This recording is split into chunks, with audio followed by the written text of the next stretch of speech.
15 दिसंबर 2024 को Indian media में भूचाल आ गया। हर न्यूज चैनल पर एक ही खबर थी। तबला के उस्ताद जाकिर हुसैन जी के गुजर जाने की खबर फैल गई। यह खबर सुनते ही संगीत प्रेमियों में शोक की लहर दौड़ गई। दैनिक भास्कर समेत कई बड़े बड़े न्यूज वालों ने यह खबर छाप दी। हर जगह बस इसी खबर की चर्चा हो रही थी और आग में घी डालने का काम किया सूचना और प्रसारण मंत्रालय ने। उन्होंने भी इस खबर की पुष्टि कर दी। उन्होंने भी एक बयान जारी कर दिया, हालांकि बाद में वापस ले लिया, जिसमें उन्होंने इस महान संगीतकार के जाने पर दुख जताया। यह बयान और भी भ्रम पैदा कर गया, लेकिन यह खबर झूठी निकली। जाकिर हुसैन जी का निधन नहीं हुआ था। जाकिर हुसैन जी बहुत बीमार थे। सैन फ्रांसिस्को के एक अस्पताल में इडियोपैथिक पल्मोनरी फाइब्रोसिस से लड़ रहे थे। उनकी हालत गंभीर थी, लेकिन वे जीवित थे। इस घटना ने पत्रकारिता की ईमानदारी और जिम्मेदारी पर सवाल खड़े कर दिए। क्या हम बिना पुष्टि के खबरें चला सकते हैं? इसने हमें यह भी सिखाया कि किसी भी खबर को, खासकर किसी की जिंदगी से जुड़ी खबर को, पक्का करना कितना जरूरी है। हमें हमेशा तथ्यों की जांच करनी चाहिए। 9 मार्च 1951 को मुंबई में जन्मे जाकिर हुसैन संगीत की दुनिया के लिए एक तोहफा थे। उनके पिता उस्ताद अल्लाह रखा, जो खुद एक महान तबला वादक थे, ने उन्हें 3 साल की छोटी सी उम्र में ही ताल की दुनिया से रूबरू करा दिया। छोटे जाकिर का हुनर लाजवाब था। अपने पिता की देखरेख में वो निखरते गए और 12 साल की उम्र में उन्होंने अपनी पहली पब्लिक परफॉर्मेंस दी। जाकिर हुसैन सिर्फ एक तबला वादक नहीं थे, वो दुनिया भर में संगीत के एम्बेसडर थे। उन्होंने दुनिया भर के मशहूर कलाकारों के साथ काम किया, जिनमें बीटल्स के जॉर्ज हैरिसन और सेलेस्ट यो यो मा भी शामिल हैं। उनके काम की चर्चा अवार्ड्स और तारीफों से कहीं आगे तक है। उन्होंने अनगिनत नए कलाकारों को इंस्पायर किया है। नवंबर 2024 के आखिर में खबर आई कि जाकिर हुसैन को सैन फ्रांसिस्को के एक अस्पताल में भर्ती कराया गया है। उन्हें इडियोपैथिक पल्मोनरी फाइब्रोसिस, एक फेफड़ों की बीमारी, हो गई थी। उनकी हालत बिगड़ती गई और उन्हें आईसीयू में शिफ्ट करना पड़ा। हालत गंभीर होने के बावजूद उनका परिवार पॉजिटिव रहा। उनकी बहन खुर्शीद और भतीजे आमिर उम्मीद की किरण बने रहे। उन्होंने दुनिया भर के चाहने वालों से प्राइवेसी और दुआओं की गुजारिश की। पूरी दुनिया उस्ताद के लिए प्यार से एकजुट होकर उनके लिए दुआएं और पॉजिटिव एनर्जी भेज रही थी। उनकी बीमारी से लड़ाई ने हमें याद दिलाया कि जिंदगी कितनी नाजुक है, फिर चाहे वो इंसान कितना भी बड़ा क्यों ना हो। डिजिटल जमाने में सबसे पहले खबर देने की होड़ मची रहती है।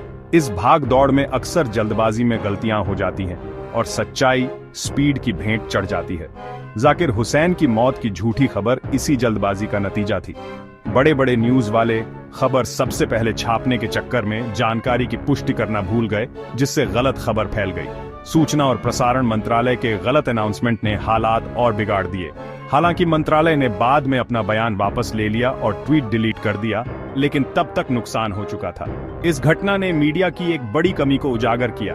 ये मीडिया के लिए एक वेकअप कॉल था कि वो अपनी प्रायोरिटीज पर फिर से विचार करे और स्पीड से ज्यादा सच्चाई को इंपॉर्टेंस दे। जैसे ही झूठी खबर फैली, जाकिर हुसैन का परिवार बहुत परेशान हो गया। वे समझ नहीं पा रहे थे कि इस स्थिति को कैसे संभालें। एक तरफ अपने प्यारे की गंभीर हालत से जूझ रहे थे और दूसरी तरफ उन्हें मीडिया में फैली गलत खबरों का सामना भी करना पड़ रहा था। हर तरफ से आ रही अफवाहों ने उनकी चिंता और बढ़ा दी थी। वे लगातार टीवी और सोशल मीडिया पर निगरानी रख रहे थे। उनकी बहन खुर्शीद ने एक बयान जारी किया, जिसमें उन्होंने लोगों से अफवाहों पर ध्यान न देने और उनके ठीक होने की दुआ करने की अपील की। हमारे परिवार के लिए यह बहुत कठिन समय है, उन्होंने कहा। कृपया अफवाहों पर विश्वास न करें और जाकिर भाई के लिए प्रार्थना करें। जाकिर भाई बहुत बीमार हैं, लेकिन वो अभी भी लड़ रहे हैं, खुर्शीद ने गम और दृढ़ता से भरी आवाज में कहा।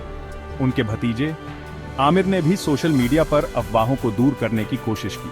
उन्होंने अपने अंकल की स्थिति के बारे में सच्चाई बताने का प्रयास किया।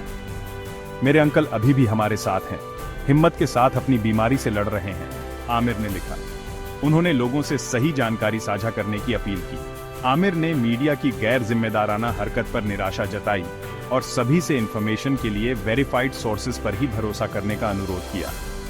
कृपया केवल विश्वसनीय स्रोतों से ही जानकारी प्राप्त करें, उन्होंने लिखा। हमारे परिवार के लिए यह समय बहुत कठिन है।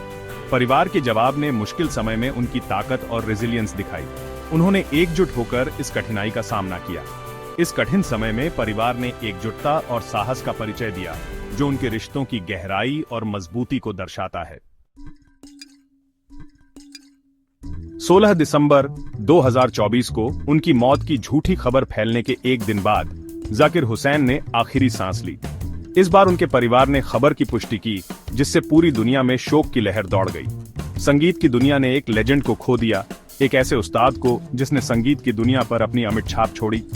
दुनिया के हर कोने से श्रद्धांजलि आने लगी, जो उनके इम्पैक्ट का सबूत था। प्रधानमंत्री नरेंद्र मोदी ने शोक व्यक्त किया और हुसैन के भारतीय संगीत और कला में योगदान को याद किया। संगीतकारों से लेकर राजनेताओं तक, भारत से लेकर दुनिया भर तक सभी ने एक सच्चे आइकॉन के जाने का शोक मनाया। उनका निधन एक बहुत बड़ा नुकसान है, लेकिन ये उनकी असाधारण जिंदगी और विरासत की भी याद दिलाता है। उनका संगीत आने वाली पीढ़ियों को इंस्पायर करता रहेगा, उनकी लयकारी हमेशा याद रहेगी। जाकिर हुसैन का संगीत और उनकी कला की विरासत हमेशा जीवित रहेगी। उनके प्रशंसक और संगीत प्रेमी हमेशा उनके योगदान को याद करेंगे। उनकी धुनें और तालें संगीत की दुनिया में गूंजती रहेंगी।